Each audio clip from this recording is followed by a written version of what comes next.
Assalamualaikum warahmatullahi wabarakatuh. Selamat pagi, apa khabar Malaysia? Anda bertemankan saya Izu Yusof dan juga rakan tugas. Saya Dina Syah Salim menemani anda, dua jejaka yang terus kita ni lah self-claim, handsome, kacak bergaya. Kalau tidak kita puji, siapa lagi nak puji?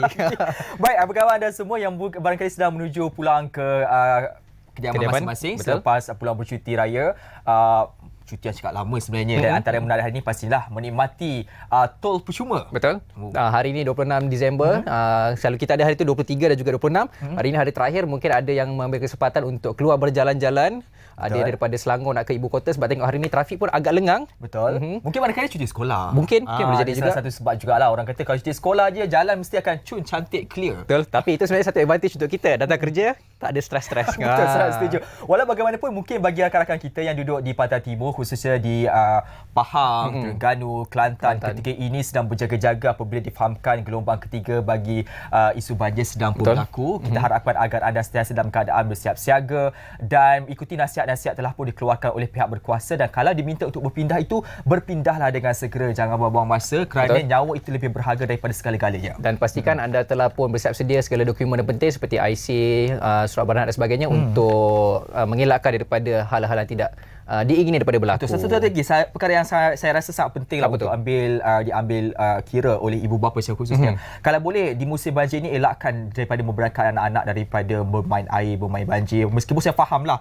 kanak-kanak ni kan ni macam satu memori indah dapat bermain air dengan cuaca kat dalam sini, tapi kita perlu fikir secara lebih panjang kerana kita telah pun mendapat kesannya banyak berita-berita mengeluarkan maklumat berkata tentang padah di sebalik daripada keseronokan keriangan bermain bah itu, tetapi anda perlu tahu bahawasanya nyawa mereka lebih berharga. Jadi kalau boleh elakkanlah daripada membenarkan mereka melakukan perkara tersebut. Dan kita nak beralih ke perhatian kita seketika, kita nak tengok apa yang ada di portal bernama.com hari ini. Antaranya yang boleh kita kongsikan kepada anda. Kita tahu apabila diumumkan berkaitan dengan tarif elektrik yang diumumkan, ramai yang gelisah, tetapi ini satu berita yang cukup baik yang menghapuskan kerisauan terutamanya golongan B40, di mana golongan ini B40 ini menarik nafas lega apabila pengumuman daripada Suruhanjaya Tenaga diumumkan bahawa golongan ini masih dapat menikmati penjimatan rebate 2 sen daripada sekilowatt joule seperti sedia kala, asalkan penggunaan bil elektrik bulanan adalah di bawah RM220. Itu yang dimaklumkan oleh ST ataupun Suruhanjaya Tenaga kepada kita, dan ini merupakan salah satu komitmen dalam kerajaan prihatin dalam mengambil kira kos sara hidup rakyat ketika ini. Dan kita tahu cabaran 2024 sudah pastinya lebih mencabar dengan kadar inflasi, interest rate dan sebagainya. Yang akan kita bawakan perbincangan selepas ini, dan ini merupakan memberi kata satu kelegaan kepada golongan B40 terutamanya dalam membayar bil-bil bulanan. Ada yang risau sebenarnya dengan kenaikan tarif elektrik, terutamanya tarif yang ketiga. Itu yang memberi kebimbangan kepada mereka sekiranya berlaku kenaikan pembayaran bulanan. Itu akan memberi kesan mungkin kepada kaedah yang mungkin mereka dilakukan selepasnya agar berhemat bagi penggunaan elektrik ini. Dalam masa sama juga aplikasi yang disediakan oleh pihak yang telah pun menyediakan perkhidmatan ini ada menyediakan satu aplikasi khas untuk kita buat semakkan anggaran penggunaan bagi bulanan-bulanan berikutnya. Dalam masa sama juga difahamkan kenaikan ini ataupun kadar penetapan baharu yang dilaksanakan ini tidak menjejaskan sekali secara majoriti.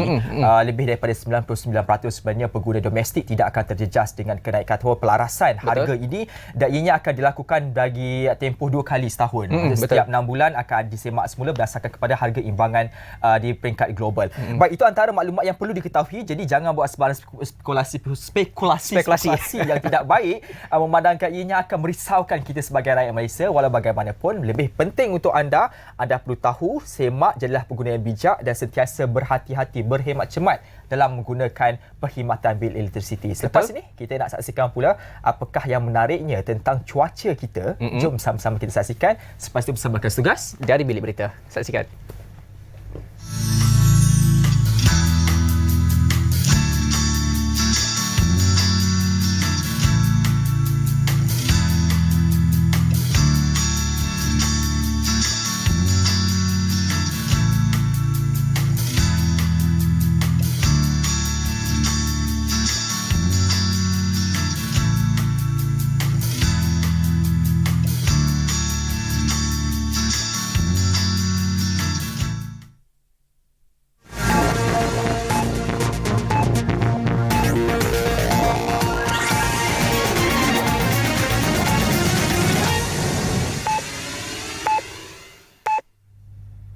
Selamat pagi dari Bilik Berita bersama saya, Helena Palavin.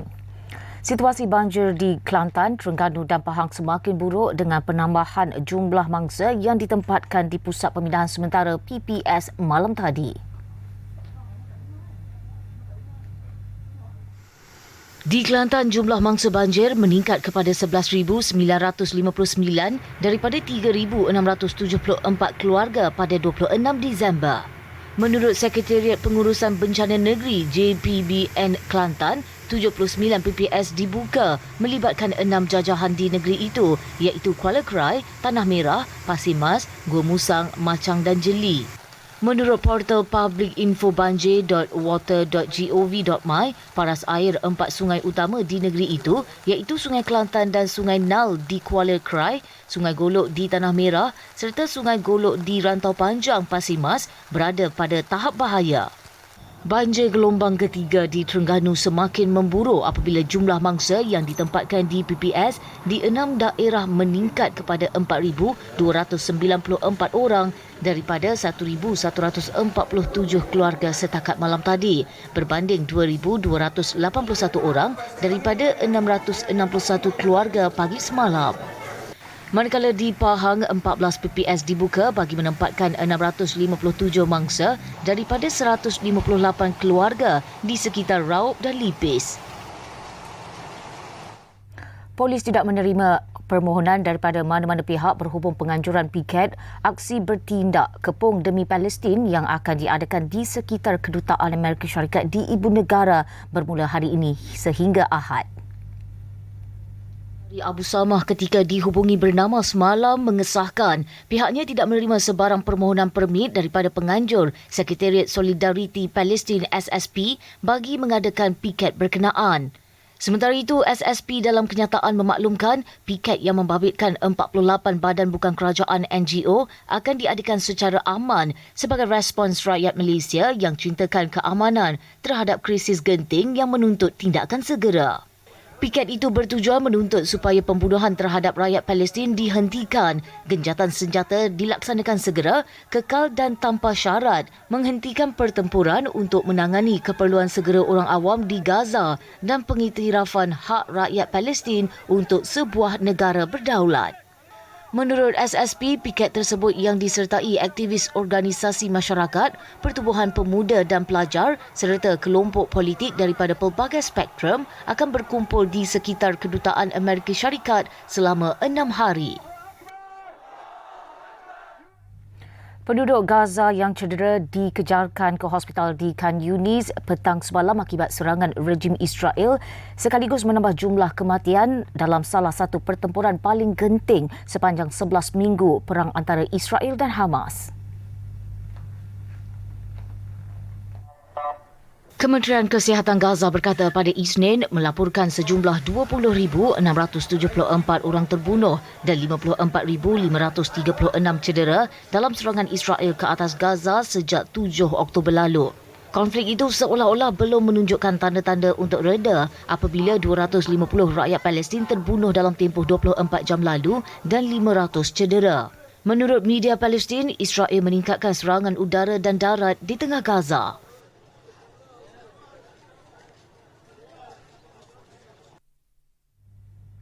Sekian dari Bilik Berita, dari sungai hingga ke segara, Palestin pasti merdeka. Malaysia Madani tekad perpaduan penuhi harapan. Selamat pagi.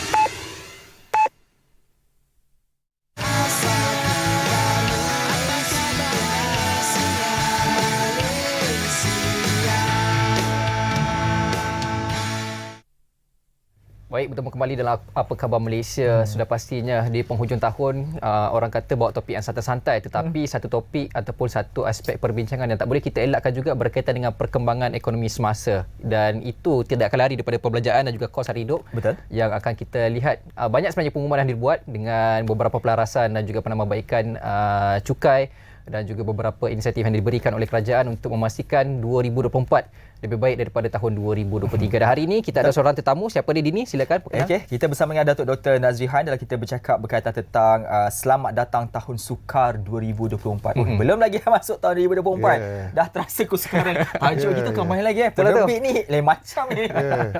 Okey, selamat datang Datuk. Datuk merupakan Ketua Ekonomi dan juga Pengurus Dana Bebas Inter-Pacific Asset Management secara berhad. Selamat datang. Selamat datang. Assalamualaikum. Okey, ini tanya mula pun dah takut dah tahun depan ni. 2024 tahun yang sukar. Mungkin bagi setengah pihak terujalah nak masuk tahun baru kan. Okay. Di satu sisi lagi itulah kita sedang berteka-teki apabila melihat bagaimana pasaran global, bagaimana dengan dasar-dasar khususnya dasar-dasar kewangan ekonomi di negara kita yang sikit-sikit kita sudah nampak apakah yang barangkali akan berlaku. 2024 kita perlu set minda kita supaya kita boleh untuk masuk tahun ini dengan penuh kesediaan. Perkara apa yang perlu harus kita lihat dahulu supaya kita tak terperanjat menjelang 2024? Okey, baik. Soalan yang bagus. Pertama kita kena tanya duit poket kita lah. Sekarang ramai orang komplain gaji tak naik. Tapi harga barang semua naik. Harga minyak dan sebagainya kan, semua naik. Tapi gaji tak naik-naik. Jadi sebenarnya isu yang kita berdepan ni sebenarnya dia bukan isu pendapatan sebenarnya. Isunya adalah kenaikan barang. Kita tahu ringgit tak berapa baik, ringgit walaupun sekarang dah stable. Problem berlaku sekarang ni adalah selepas daripada COVID, kita tengok berlaku supply shocks, supply shock. Supply chain ada masalah dan sebagainya menyebabkan satu dunia menghadapi inflasi. Inflasi tinggi. Diterukkan lagi dengan kadar faedah pula. Kadar faedah kita tinggi. Malaysia punya OPR pun sekarang dah 3%. Jadi ini akan menyebabkan lebih banyak tekanan kepada consumer lah. Consumer, khususnya B40 dengan M40, middle class. Tapi saya optimistik sebab bila kita pergi tahun 2024 ni, kita ada banyak benda-benda baru yang boleh menyemarakkan lagi pendapatan kita. Gitu. Pertama kita ada ChatGPT. ChatGPT kita tahulah, ChatGPT of course lah orang muda tahu.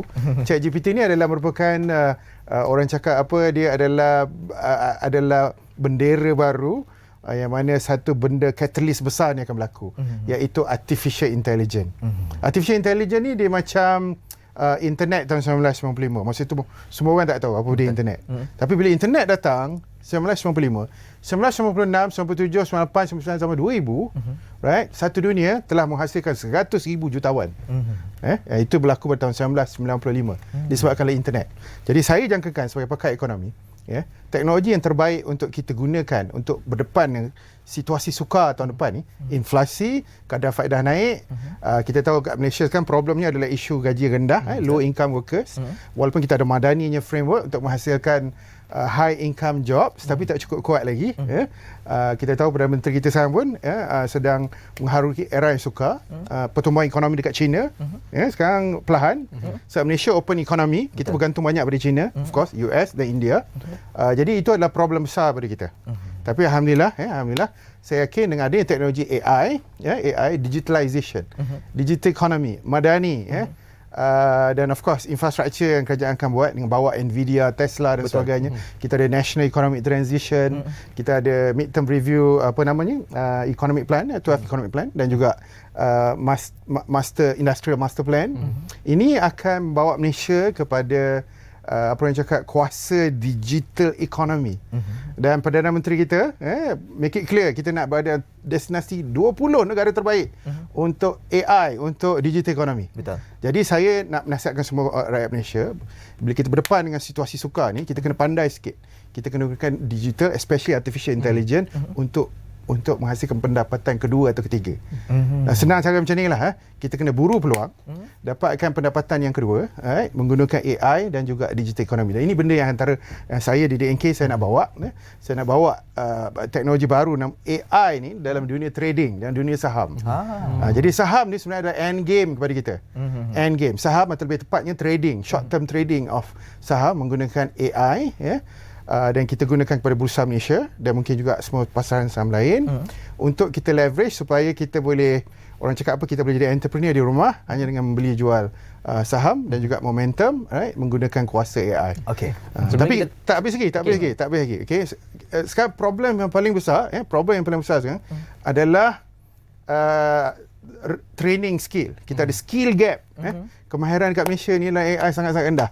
Walaupun sekarang investment daripada Nvidia dan juga Tesla, Nvidia di Johor, Tesla kat Cyberjaya dah ada datang, tetapi rakyat kita masih lagi belum ada skill. Jadi sebab tu kita nak offer apa namanya? Training besar-besaran dalam dunia AI, khususnya dalam bidang saham. Tapi Datuk menyebut berkaitan dengan peluang pekerjaan, menambah pekerjaan daripada satu pendapatan kepada dua pendapatan, tambah pula dengan kecerdasan buatan AI. Sebelum ni kita dengar satu pekerjaan saja tak cukup, perlu tambah pekerjaan sampingan 2-3 pekerjaan. Macam Datuk sini kata buat pekerjaan kedua dengan menggunakan AI. Macam tadi Datuk dah bagi contoh menggunakan trading dan sebagainya. Apa lagi untuk masyarakat di luar sana nak memanfaatkan AI ni dalam nak menambah pendapatan kita untuk tahun 2024 akan datang? Bukan hanya berdasarkan satu pendapatan kerja hakiki saja, tetapi dengan menggunakan AI boleh menjana pendapatan mungkin 2, mungkin 3 kan? Sebenarnya bila kita gunakan AI, kita boleh gunakan dalam macam-macam cara. Dalam macam-macam cara. Tapi end game-nya adalah kita nak ada seorang assistant. AI ni sebenarnya dia macam kawan kita, macam member, macam lebih tepatnya adalah penasihat peribadi kepada kita. So without AI, kita kena belajar banyak. Kita kena belajar ekonomi, kena belajar pasal finance, kita kena baca accounting statement, kena baca news dan sebagainya. Tapi bila kita ada AI, kita boleh tanya je AI. Kita bertanya kawan kita yang AI robot ni dalam bentuk software. Contoh mungkin kita tahu kita panggil nama dia apa saja kan, mungkin namanya Zubaidah ke apa kan. Zubaidah beritahu saya apakah 5 berita yang paling panas pagi ni yang akan mempengaruhi sentimen bursa Malaysia. Kemudian baca kat saya Gamuda ataupun IJM. Apakah chart pattern yang berlaku sekarang dan apa kemungkinan jika saya beli Gamuda, saya boleh buat duit mungkin 10% dalam masa 3 bulan. Jadi robot ni akan cari AI ni, artificial intelligence, dia akan baca semua chart pattern yang sama yang dilihat hari ni, news pattern yang sama, dia akan gali balik 50 tahun lepas, mana chart pattern yang sama, berapa kali kalau dia trade dia boleh buat duit 10% dalam masa 3 bulan. Jadi sebenarnya AI ni dia lebih friendly dan dia banyak apa orang cakap menyenangkan hidup kita, boleh cut learning curve kita dan dia sangat sesuai untuk semua rakyat Malaysia, tak kisahlah top 20 ke M40 ataupun B40. Okey, itu antara medium ataupun pembantu yang boleh mendekatkan diri kita dan usaha untuk bergerak seiringan dalam konteks pasaran saham secara khususnya. Trading itu akan berlaku dan boleh dibantu oleh AI dalam konteks ini. Cuba dalam konteks yang sama juga, selain kita bergerak soal AI ini, soal trading ataupun market ini kita boleh lihat secara lebih jelas. Ada perkara-perkara penting yang perlu untuk kita lihat tahun ini yang akan menjadi penentu juga kepada tahun hadapan. Tahun ini kalau kita lihat dasar monetarinya yang bergantung daripada dasar-dasar di peringkat global, khususnya bagaimana strategi oleh Federal Reserve yang digunakan dan juga bagaimana persaingan oleh pemain-pemain saham. Untuk tahun 2024, jangkaan bagi suku pertama 2024, adakah keadaan akan bergerak lebih baik berbanding dengan tahun ini? Itulah saya sebagai ketua ekonomi, kita jangkakan pertumbuhan ekonomi kita tahun ini sepatutnya lebih tinggi. Tapi kita tahu dua suku yang lepas banyak cabaran berlaku. Khususnya pertumbuhan ekonomi China agak perlahan, inflasi naik, kadar faedah naik dan juga kita tahu geopolitical tension di Gaza dan juga di Ukraine sedikit sebanyak mempengaruhi, dan juga kita ada bank collapse Silicon Valley Bank, First Republic Bank, benda itu memperlahankan lagi pertumbuhan kita. Tapi going forward, saya optimistik. Saya ada beberapa faktor yang saya rasa kenapa tahun depan bursa Malaysia khususnya mungkin akan mencecah paras 1,600 higher. Sekarang pun tengah bermain sekitar 1,500. Betul. Nasdaq akan memecah new record high 17,000. InsyaAllah Dow Jones boleh hit 40,000. Ini di Wall Street. Jadi benda akan beri limpahan kepada negara-negara membangun. Antara sebabnya pertama, saya rasa kadar faedah dah tinggi dah. Kalau kita tengok tone-tone yang digunakan oleh Jeremy Powell, Governor Central Bank dekat US, dah ada tanda-tanda interest rate is peak already. Interest rate ni dah kemuncak tinggi, lepas ni interest rate akan jatuh. Betul. Inflasi pun kita tengok alhamdulillah dah ada tanda-tanda dah soften. Soft landing. Harga minyak dulu $100, hari ni berapa? Hari ni $70, $75 dah retrade harga minyak dah jatuh. Maksudnya kemungkinan inflasi dah habis, dah reda alhamdulillah. Yang ketiga, kalau kita tengok tak ada tanda-tanda pun recession ni. Ramai ekonomi menjangkakan there will be big recession. Ada yang cakap dolar akan collapse. We don't see this sign. In fact, Christmas kan kita tengok retail sales antara rekod yang tertinggi dekat US, dekat Europe, London, dekat Dubai, retail sales very strong. Dekat Malaysia kita tengok unemployment rate kita masih lagi around 3%. Tak ada masalah. Unemployment rate pemuda umpamanya masih lagi di below 10%. So tak ada masalah. Saya tak nampak tanda-tanda kegawatan tu berlaku. Itu antara yang ketiga lah, faktor ketiga. Yang keempat, kalau kita tengok tension yang berlaku di Palestin Israel, walaupun ramai orang main kat TikTok dan sebagainya, so far tak ada impact terhadap pasaran saham. Kita tengok in fact pasaran saham Israel pun naik kelakar kan. Pasaran saham di Amerika dah tentu naik. Mereka just ignore. I think the worst yang kita lihat dalam Gaza dan juga di mana Gaza dan Ukraine, the worst is over. Kemudian of course lah kita boleh tengok sekarang ni yang best adalah collapse, kejatuhan bank-bank yang sebelumnya tidak memberi impact kepada bank-bank yang lain. Alright? Dulu orang cakap okey habislah Silicon Valley Bank dah jatuh, mungkin ni akan mempengaruhi Deutsche Bank, Bank Amerika serta domino berlaku akan berlaku. Ya, berlaku. Tapi saya rasa sebagai pakar ekonomi dan penganalisis, faktor ni akan menyebabkan pasaran saham kita ni akan meletup. Dan juga pasaran saham satu dunia akan meletup. Kalau kita tengok dalam Bloomberg, kita check jumlah cash yang semua syarikat-syarikat ada yang belum lagi masuk pasaran saham, dia orang berada dalam money market. Satu dunia, cuba teka berapa? 6 trilion US dollar. 6 trilion US dollar. We're talking about like what, half of GDP China mungkin. 6 trilion US dollar. Duit cash yang dimiliki oleh semua syarikat-syarikat di dunia yang belum lagi participate dalam rally saham. Belum lagi masuk dalam pasaran equities. Cuba bayangkan kalau 6 trilion ini dolar masuk dalam pasaran saham, we're talking about 25-30 trilion ringgit, 30 kali ganda kotak set saya pasaran bursa. Kita berjangkakan there will be a wave effect, there will be a big stock market effect.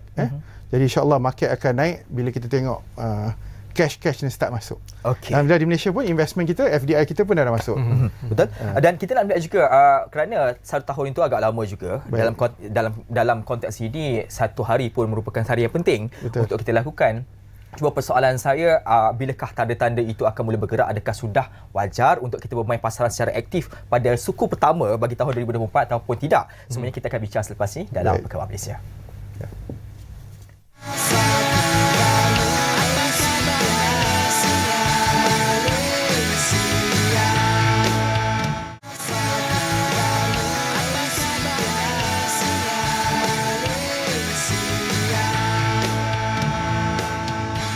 Sikit saja tadi berbincang berkaitan perkara itu, adakah sudah perlu kita masuk secara aktif bagi mereka yang tidak pernah dalam bidang saham ini awal tahun suku pertama 2024?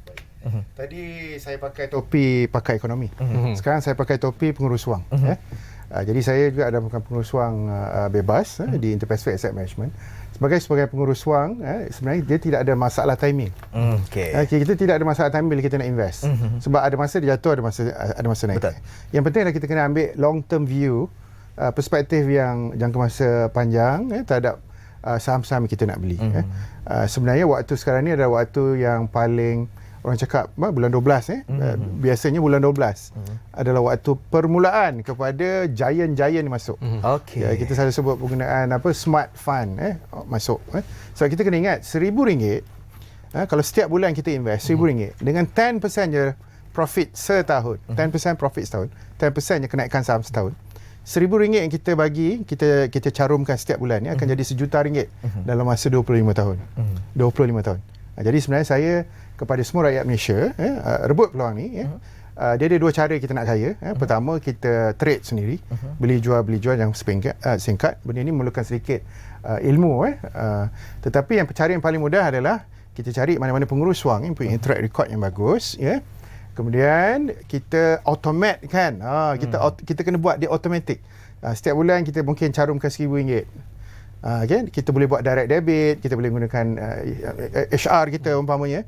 Untuk RM1,000 itu kita bagi kepada pengurus wang yang ada track record. But of course dia akan manage.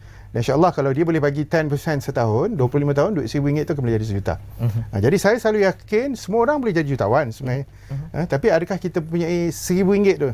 RM1,000 yang kita kena bagi kepada pernah cakap skim-skim sah pelaburan yang sah, bukan scammer. Ni paling penting. Jadi sebab tu sekarang ni adalah waktu yang bagi saya lah, dengan adanya AI, artificial intelligence. Ini adalah ulangan kepada apa yang kita tak pada tahun 1995, iaitu internet. Sekarang kita ada AI ataupun lebih tepatnya Web 3.0. Web 3.0, revolusi Web 3.0. yang akan diterajui oleh AI, benda ini akan menyemarakkan lagi pelaburan kita dan dia akan efek semua life kita. Okey, peluang itu harus direbut. Harus direbut. Okey, kita dah menjemput panjang berkaitan dengan saham dan sebagainya. Tapi kita nak tengok pada dasarnya, asasnya adalah berkaitan dengan OPR juga yang perlu kita lihat. Tahun 2021 kita lihat banyak inisiatif dibuat. Tahun 2022 dan 2023 berlaku ada timbal baliknya di situ, kenaikan dan juga penurunan. Dan penutup untuk 2023 kita tengok inflasi kita menurun kepada 1.5% dengan OPR kita 3.0. Untuk suku pertama tahun 2024, adakah kita menjangkakan kadar inflasi dan juga OPR ini sama seperti awal penghujung 2023 ataupun akan ada berlaku sedikit perubahan? Of course, pertama dia ada banyak variable yang mempengaruhi. Pertama ada stability ringgit. Stability ringgit ni penting. Of course, stability politik ni bukan benda yang saya boleh bercakap. Political stability is the most important thing. Tapi alhamdulillah kita tengok sekarang dah ada tanda-tanda we have a strong political stability. Kalau ringgit boleh turun, insya-Allah saya rasa inflasi, especially exchange rate driven inflation, can be contained. At this moment dah nampak tanda inflasi akan terus turun. Ringgit stringent, right? Dan of course the gap, interest rate gap antara ringgit dan juga dolar is narrowing, which is very good, right? Apa yang kita nak tengok sekarang adalah polisi-polisi yang dibuat oleh kerajaan, khususnya fiscal policy, subsidy rationalisation, deficit kita kena dikurangkan, investment daripada luar kena masuk, That's exactly what we see right now. Jadi saya jangka tahun ni insya-Allah pertumbuhan ekonomi kita mapan, kita jangka lebih kurang 4.5%. Walaupun banyak World Bank cakap 4.7, kita rasa 4.5% adalah pertumbuhan ekonomi yang mapan untuk tahun ni. Apa yang penting adalah kita punya game kita. Kita kena tahu apa game Malaysia. Sebab kita dah terperangkap dalam middle class income trap selama 10 tahun. 10 tahun kita terperangkap, Ashraf, Muizzo. Tak tahu you all ada ke tak masa tu, 10 tahun lepas. Sepatutnya kita dengan Korea Selatan dan juga Taiwan, sepatutnya kita bergerak bersama. Sebab dulu 10 tahun lepas Korea Selatan, Taiwan dan Malaysia kita berada dalam trap yang sama. League yang sama. Macam league bola kan. League yang sama, GDP per capita yang lebih kurang sama. Jumlah rakyat pun lebih kurang 30 juta. Sama. Tapi kenapa sekarang Taiwan dan juga Korea Selatan boleh tinggalkan Malaysia? Sebab kita terperangkap dalam middle class income, sedangkan Taiwan dan juga Korea Selatan mereka telah pecahkan perangkap tu dan now they are already in high income. Sebab tu kita kena ada game kita. Apakah game Malaysia sekarang? Ni kita nak tanya, apa game kita? Jadi game Malaysia sepatutnya bagi saya, sebab game kita adalah open economies, trade to GDP nisbah kita tinggi 130%. Jadi sepatutnya game Malaysia adalah export. Servis ekspor, produk ekspor. Saya nak buat saranan kepada kerajaan kita. Mungkin kalau boleh lihat kepada menjadikan Malaysia sebagai Wall Street dunia kewangan Islam. Wall Street ataupun hub kepada global Islamic finance. Because this is going to contribute a lot to Malaysian GDP. Kita perlu jadikan bursa khususnya sebagai orang cakap sebagai center untuk Islamic capital market, global Islamic capital market, buat lebih banyak strategic partnership, especially dengan hedge fund di luar sana. Bawa dia masuk macam Bridgewater ke BlackRock sebagainya. Kita kena hasilkan lebih banyak talent finance kita, trader, fund manager yang boleh hasilkan return yang bagus, kita panggil alpha, right? Dan pada masa sama come up dengan derivative yang low risk tetapi syariah compliant. Sebab sekarang problem Malaysia, of course Malaysia dan Dubai, sekarang kita tengah compete untuk tempat pertama dan juga London adalah derivative. Kita perlukan derivative yang low risk tetapi syariah compliant. Jadi itu problem sekarang. Itu problem. Jadi saya harap kerajaan boleh menghasilkan lebih banyak model yang bagus. Itu antara kaedah bagaimana kita bergerak ke hadapan lagi supaya kita berada dalam liga yang sama setidak-tidaknya bersama dengan Korea dan juga Taiwan. Dalam konteks diri khususnya bagi isi rumah dan juga masyarakat kebanyakan, ada beberapa dasar yang dijangka barangkali akan meningkatkan kadar inflasi negara, antaranya dasar gaji progresif dan juga berkaitan rasionalisasi subsidi yang barangkali memberikan kesan secara khusus kepada orang kebanyakan. Kita nak bergerak ke arah kehadapan, tetapi dalam masa sama juga kita perlu mengorbankan satu perkara.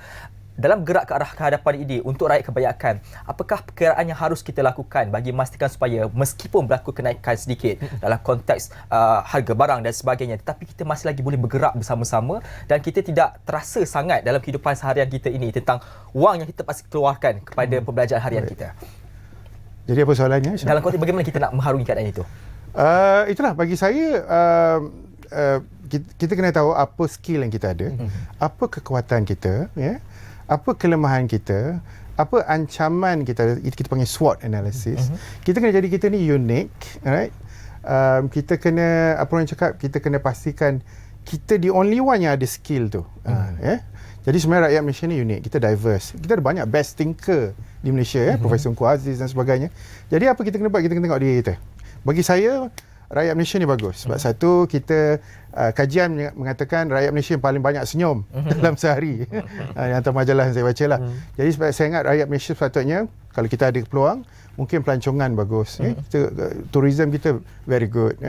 Kita kena pandai ambil peluang. Jadi of course lah, kalau tanya saya, bagi saya peluang yang terbaik adalah menggunakan AI dan juga internet ini untuk kita hasilkan pendapatan yang kedua atau ketiga. Okay. In other words, we have to be entrepreneur. Right? That's the best solution. That's the best. Entrepreneur tak payah keluar rumah pun, right? Tak payah quit job pun. Yeah? We don't need to be rich to be rich. Ini banyak myth ni, cerita dongeng ni. Kita kena jadi kaya untuk jadi kaya. Sebenarnya tak payah. Kita ada banyak bisnes-bisnes yang kita boleh gunakan hanya dengan modal serendah RM3-400 saja. So trading, mungkin apa yang cakap, investing sikit-sikit, apa yang kita boleh, yang saya dalam buku saya tulis, ya. Kita hanya perlu cari apakah benda-benda yang kita boleh save, right? Mungkin RM30 sehari, right? Dan slow-slow kita cari investment yang ada long term potential dan kita hasilkan mungkin RM1 sebulan jadi kasih. Tapi yang paling penting manfaatkan AI itu dan juga Web 3.0 tu. Exactly. Yes, kaedah untuk melipat kali gandakan pendapatan kita. Betul.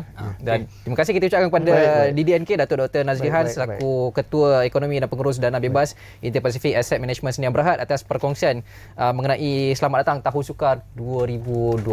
Sebenarnya banyak input yang boleh kita ambil kira dan persediaan kita untuk menghadapi tahun 2024 dengan lebih bersedia. Betul. Baik, selepas ini kita nak saksikan satu VT yang disediakan oleh wartawan kita. Jom sama-sama kita saksikan.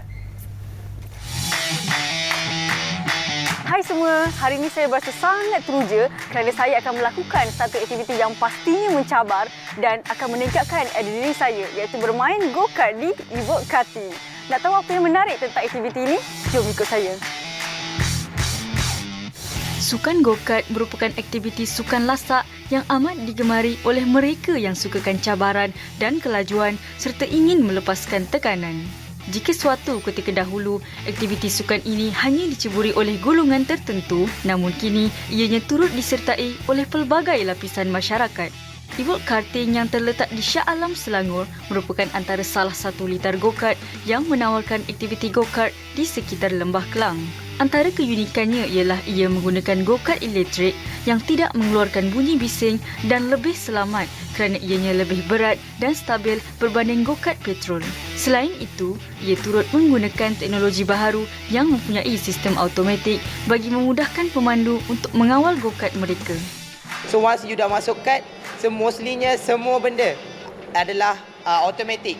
Akan ada marshal kita untuk tolong guide you guys je. You dah gerak dekat dia punya loop, automatic masa you dah mula. So habis 8 minit, automatic you punya kad akan slow down. Kalau ada crash, automatic you punya kad akan slow down. So semua ni adalah automatic. So kita applykan new technologies dekat Ewok Karting ni. We did like a few tries and then we did a race with all of us. The mechanics really simple. You just like it's a go and brake. Terdapat 3 jenis peringkat yang berbeza iaitu Novice, Advanced dan Pro yang setiap satunya mempunyai tahap kelajuan yang ditetapkan. Yeah, so over here at Ewok Karting we've got 3 different levels, Novice, Advanced and Pro. It's the same karts just tuned to different levels of speed. And we recommend all new drivers who come here to start with Novice first, purely for safety reasons. As soon as they achieve a certain lap time, they're eligible to move up to Advanced, which is a lot quicker compared to Novice, similarly moving up to Pro. Sebelum aktiviti go-kart bermula, pelanggan akan diminta untuk mendaftar diri bagi mendapatkan tiket yang tertera nombor giliran. Seterusnya, pelanggan akan membuat pembayaran dan menunggu di ruang rehat yang disediakan. Setelah itu, pelanggan akan diberikan taklimat keselamatan sebelum memulakan aktiviti go-kart.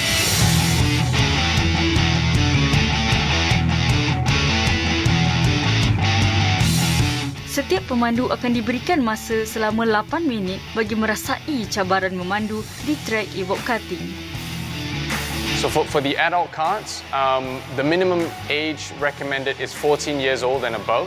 and a minimum height requirement of 140 centimeters. However, for those who don't qualify that, we also have the kids track situated on the first floor, where ages 3 and above can enjoy racing as well.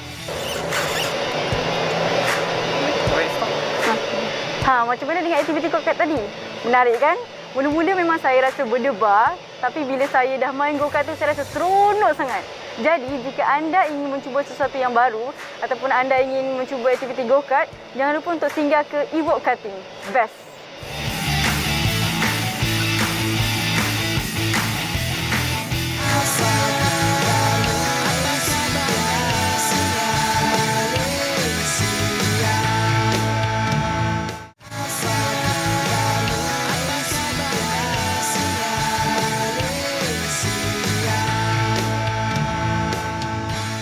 Baik, selamat bertemu kembali. Kali ini kita bercakap tentang satu topik yang saya kira perlu penting untuk difahami oleh rakyat Malaysia kerana hal ini berkaitan tentang isu yang barangkali menjadi perdebatan. I dah buat dah benda ni. I buat dulu. Bukan you buat dulu. Kenapa you copy paste saya punya? Siapa claim dululah benda ni. Dululah kan. Tapi sedangkan ada perkara penting yang perlu dilakukan khususnya dalam aspek undang-undang yang harus untuk dilakukan bagi memastikan supaya apa yang anda lakukan itu, apa yang anda hasilkan itu adalah hak milik anda. Tidak boleh di copy paste oleh orang lain itu yang untuk mendapatkan hasil komersial bagi pihak mereka semata-mata. Ini satu perkara yang sering kali dilepas pandang khususnya bagi usahawan-usahawan. Dan kali kita bercakap soal kepentingan penjenamaan dan bagaimana harus untuk dilihat dalam konteks undang-undang, dan perkara yang sangat penting bila kita bersama dengan Puan Esther Ho yang merupakan penasihat undang-undang The Night Awards dan pengasas HMS Law. Selamat datang. Selamat pagi, host. Selamat pagi. Okey. Ini satu isu yang saya sangat seronok nak bercerita tentang perkara ini kerana ia memandangkan tentang isu hak milik kita yang perlu untuk kita lindungi dari awal lagi, iaitu tentang harta intelek. Bercakap soal harta intelek ini, mungkin dari kalangan kita hanya melihat bahawa harta intelek ini tertakluk kepada barangkali jenama semata-mata. Tapi sebenarnya konteks lebih besar daripada itu. Di awal ini mungkin boleh terangkan dulu kepada kita perkara-perkara yang harus untuk kita faham dan boleh kita libat uruskan dalam konteks harta intelek itu sendiri. Okey, so harta intelek ada pelbagai jenis seperti cap dagangan yang untuk memberikan satu jenama kepada yang tersendiri kepada pencipta bahawa ini adalah cap dagangan saya untuk produk atau perkhidmatan saya. Selain itu ada hak cipta, itu copyright. So copyright seperti buku atau muzik, itu terdapat karya hasil atau asli. So dan juga patent dan juga industri design, ada pelbagai jenis harta intelek. So ciri-ciri harta intelek adalah yang mendapatkan distinktif, itu tersendiri, ciri-ciri tersendiri yang kepada pencipta tersendiri. So seperti The Night Award, dia punya, so ini saya, kerana saya juga legal advisor bagi The Night Award. So untuk memberikan imajinasi, so The Night Award ini adalah satu trademark, iaitu cap dagangan. So dalam trademark tu terdapat horse, kuda, perkataan yang keseluruhan trademark ini memberi satu ciri tersendiri kepada perkhidmatan, iaitu awards. So tetap untuk mendapatkan pendaftaran mesti mempunyai ciri-ciri distinctiveness. Itu main thing. So pencipta semasa mereka menciptakan apa-apa produk ke ataupun jenama mereka, mesti ingat bahawa ciri tersendiri mestilah bahan ada dalam produk tersebut.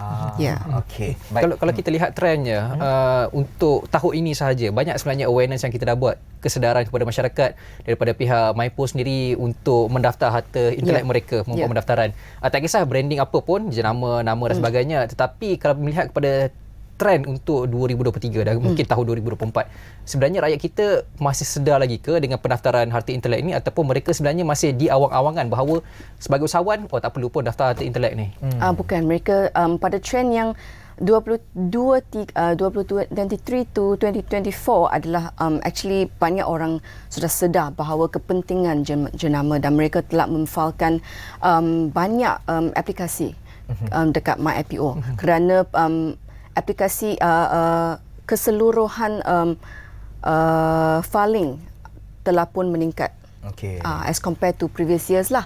So kalau kita berbanding dengan tahun dahulu in the 90s ke ataupun 20s, sekarang telah banyak orang telah memfahamkan harta intelek mereka. Okey, alright. Untuk melakukan tindakan ini, nak tahu tentang apakah eksklusifnya bila kita mendaftarkan trademark kita ataupun apa yang kita lakukan, hasil karya kita lakukan ini di bawah perlindungan harta intelek, apakah eksklusif yang dapat diterima ataupun kepentingan diterima oleh pemilik itu sendiri? Okey, kalau so Malaysia practice common law kan, itu undang-undang biasa. So kalau walaupun trademark atau saya gunakan trademark kerana easy to understand. So untuk trademark, kalau belum mendaftar, tidak akan menghadkan pencipta untuk menggunakan cap dagangan tersebut kerana Malaysia adalah undang-undang biasa. So penggunaan penggunaan trademark adalah sangat penting. Ya, so kalau walaupun macam The Knights Award, walaupun mereka sedang proses dalam proses pemfalan, tetapi kalau letak satu perkataan TM dekat sudut kanan, akan memberikan satu warning atau amaran, notis kepada publik, kepada orang awam bahawa mereka akan menggunakan The Knights Award atau cap dagangan tersebut sebagai cap dagangan mereka. So jangan menggunakan cap dagangan tersebut. Itulah hak eksklusif pencipta. Kerana you akan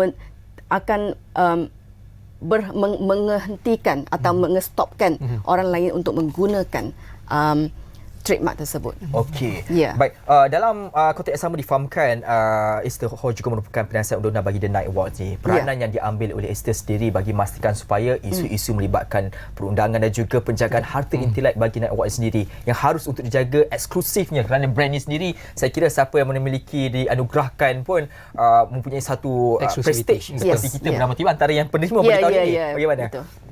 So sebelum saya proceed dengan apa-apa harta intelek yang mereka ada, saya akan baca dan understand yang background The Knights Award dulu. Kerana saya perlu tahu apakah harta intelek yang owned by The Knights Award. So macam ini, trademark cap dagangan adalah satu. Lepas tu buku ini juga merupakan satu harta intelek kerana dia ada karya asli. Ya. Lepas tu mereka juga ada trade secret. So trade secret seperti proses untuk mendapatkan nomination, proses The Knights Award, semua kan merupakan satu harta intelek. So masa kita advise the Knights Award, ini adalah satu cap dagangan, buku ini adalah copyright. Kita akan menasihatkan The Knights Award team untuk meletakkan satu copyright punya warning. Ya, memberitahu mereka orang awam bahawa by 2023 copyright of this book. Dan trademark ini, of course trademark kita akan buat carian lah. Carian sama ada kat MyIPO, sama ada cap dagangan yang terlebih dahulu telah memfahamkan atau mengelirukan atau sama tetapi mengelirukan atau tidak, untuk menasihatkan mereka bahawa mendapatkan pendaftaran ke tidak. Lepas tu kita akan mengadakan perjanjian non-disclosure agreement supaya supaya mengekalkan rakan kongsi mereka tidak mendedah atau apa-apa rahsia yang akan berkongsi kepada mereka. Perakaran dengan MyIPO merupakan salah satu, macam Dini kata tadi, eksklusif dan juga prestige yang diperolehi oleh setengah individu dan juga syarikat. Untuk kalau kita tengok senarai daftar di MyIPO itu sendiri, ada dua kategori, dalam negara dan juga luar negara. Kalau di Knight Award, The Knight Award ni nak dilaksanakan ke peringkat antarabangsa, contohnya melibatkan beberapa negara. Trademark The Knight Award tu boleh dipakai juga ke di negara luar? Boleh dipakai, tetapi kalau untuk memfailkan pemfalan di luar negara, mestilah mendapatkan pendaftaran di Malaysia dahulu. Selepas tu baru boleh pergi pemfalan antarabangsa. Tetapi penggunaan masih boleh, tetapi ada satu masalah kerana penggunaan terhad kepada Malaysia sahaja. Kalau ada orang lain yang menggunakan The Knights Award kat antarabangsa, proses penguasaan penguatkuasa untuk enforce penggunaan tersebut adalah sikit masalah lah. Okey, alright. Untuk tentang harta intelek ini, saya nak faham, adakah ia merupakan satu bentuk harta intelek merupakan salah bentuk undang-undang, dilindungi di bawah undang-undang, ataupun ia hanyalah satu peraturan yang dibuat berdasarkan kepada undang-undang kecil?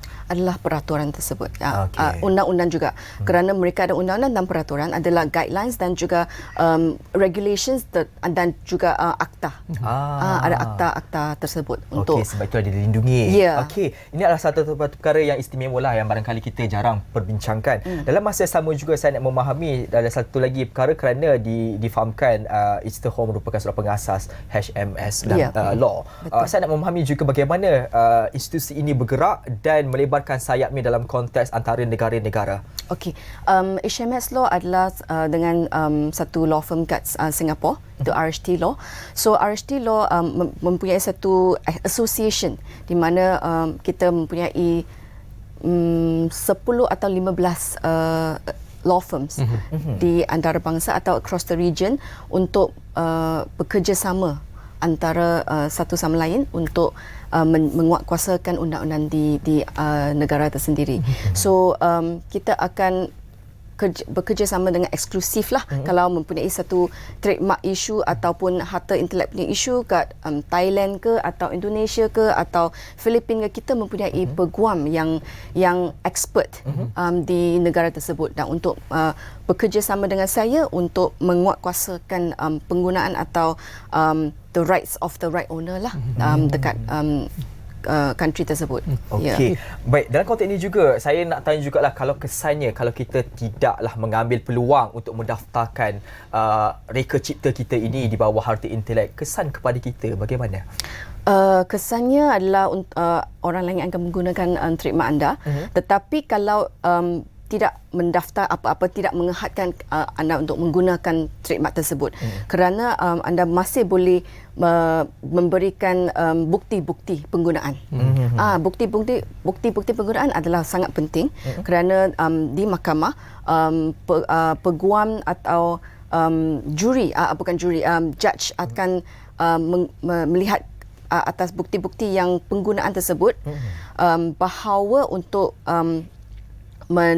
memberi satu acknowledgement kepada pencipta bahawa mereka menggunakan hak milik atau hak cipta tersebut sebelum pendaftaran. Sepertinya saya sudah berdaftar, tetapi anda tidak mendaftarkan cap dagangan, tapi you menggunakan cap dagangan tersebut lebih awal daripada saya. Tetapi you akan menang. Kerana you akan memberikan bukti-bukti penggunaan tersebut oleh mungkin 20 years ke atau 30 tahun ke. Saya baru saja mendaftar. You akan sue saya lah, you akan sue saya di mahkamah. Saya tidak boleh proof apa-apa kan. Saya baru mendaftar. Tetapi anda punya bukti akan menjadi satu bukti yang sangat penting kepada yang arif untuk memberikan satu decision. Saya baru tahu juga ni. Penggunaan terdahulu mestilah sangat penting. Itu penggunaan terdahulu. Andai kata berlaku situasi di mana pendaftaran berlaku di harian serentak. Contoh dua jenama, satu jenama didaftarkan oleh dua entiti secara serentak hari yang sama. So bagaimana proses pembuktian itu akan berlangsung ataupun siapa yang akan menang trademark tu? Dia akan Yarif akan lihatlah the intention, niatnya untuk mencipta. Sama ada niat tu you ada proses untuk mencipta kan, akan dapatkan orang ciptakan trademark ke atau brainstorm ke, semua kalau ada bukti lah boleh Okey, salah satu lagi perkara yang menarik juga nak tanyalah, memandangkan banyak juga isu-isu founder-founder ni kan, dan mereka ni berpecah tiba-tiba kan. Bagi suatu trademark telah pun didaftarkan atas satu company ataupun syarikat, dalam masa yang sama berlaku perbarahan antara pihak-pihak pemilik syarikat, maka mereka ini berasingan. Jadi masing-masing nak claim, oh itu saya punya kan. Dalam situasi begini, siapakah yang akan ditentukan oleh pihak mahkamah secara khususnya untuk memastikan supaya konflik ini dapat diselesaikan? Bagaimana? Okey, so masalah ini actually sangat-sangat kerap kita akan come across lah. So semasa pertubuhan syarikat, IP atau harta intelek mestilah dibincangkan. Okey. Kebanyakan kali satu parti akan in charge of IP, satu akan management lah. Betul. Kalau ownership tu hak milik adalah syarikat, bukan individu. Okey. Bukan individu. Tetapi kalau pemisahan atau rakan kongsi tu, set apart, kebanyakan kongsi tu mestilah owned by the company. So the party mestilah berbincang kalau company ini perlu dibubarkan. Okey. Macam mana IP tersebut. Betul. Kebanyakan akan one party akan buy over. Yang mana perlukan IP tersebut dia akan beli atau dissolve. The whole IP mereka akan jual kepada orang lain. Ataupun kita belilah antara rakan kongsi ataupun mereka akan kata saya tak ada parti-parti boleh gunakan. Just cancel. Sebaiknya itu dibincangkan lebih awal. Yes, lebih awal. Okey. So kebanyakan perjanjian akan didraftkan oleh peguam kan. So peguam akan menasihatkan mereka bahawa IP adalah satu ciri-ciri yang sangat penting, satu clause yang sangat penting dalam perjanjian. So mesti memberikan situasi di mana kalau syarikat membubar atau apa, mesti macam mana kita handlekan harta intelek tersebut. Ini satu perkara item clause yang sangat penting dalam perjanjian itu harus dilihat dan selepas ini saya kira perlu untuk diteliti. Kalau tak ada perjanjian lagi dah buat syarikat, buat sekarang. So kita ada Esther Ho selaku penasihat undang-undang The Night Watch dan juga pengasas HMS Law. Terima kasih atas perkongsian mengenai kepentingan perlunya kita mendaftarkan harta intelek ataupun penjenamaan trademark dan sebagainya bersama dengan MyPo untuk memastikan kesejahteraan dan juga eksklusiviti kita terjaga. Betul. Baik, kita sudah pun berada di penghujung rancangan. Saya doakan agar anda semua yang sedang bergerak menuju ke rumah untuk meneruskan kehidupan seharian agar berhati-hati memandu di jalan raya. Betul. Dan paling penting juga buat anda barangkali terkesan dengan cuaca, banjir, hujan lebat, tolonglah sentiasa berjaga-jaga dan sentiasa semak laporan teki dikeluarkan oleh pihak berautoriti. Pantau map Malaysia dan juga sebagainya. Dan untuk hari ini kita telah selesai. Kita bersama dengan rakan tugas yang akan bertugas esok. Satu topik yang lebih menarik. Untuk hari ini kita telah selesai. Saya Yusuf. Saya Dian Salim. Selamat tinggal. Bye-bye.